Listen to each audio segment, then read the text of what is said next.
Côte d'Ivoire, l'élection présidentielle de 2025 est déjà dans toutes les têtes. L'ancien président ivoirien Laurent Gbagbo a officiellement lancé dimanche 17 octobre son nouveau mouvement, le Parti des peuples africains, concrétisant son retour sur la scène politique après 10 ans d'absence.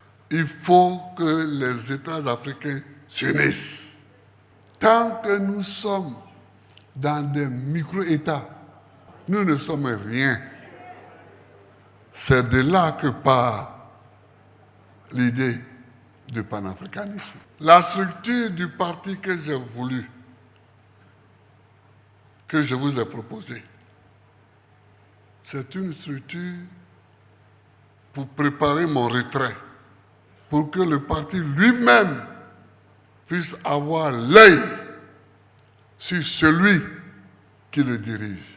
Dans une allocution de plus d'une heure devant plusieurs centaines de militants, l'ex-chef de l'État est longuement revenu sur ses années d'incarcération à La Haye.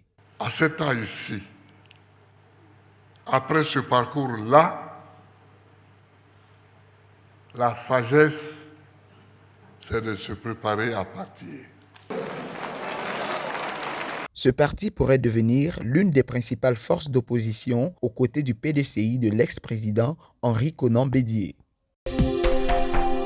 Toujours dans le cadre des élections, mais cette fois pour les fédérations de football ivoiriennes et camerounaises. Didier Drogba et Samuel Eto'o, ces deux stars du football, forts de leur célébrité et de leur réseau, les deux hommes sont candidats dans leurs pays respectifs, la Côte d'Ivoire et le Cameroun, où l'élection aura lieu dans ce mois de décembre.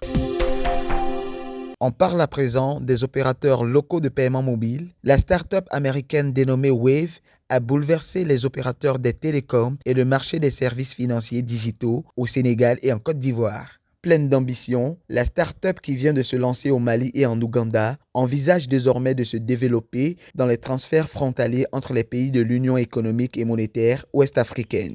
Un marché où tout reste à construire.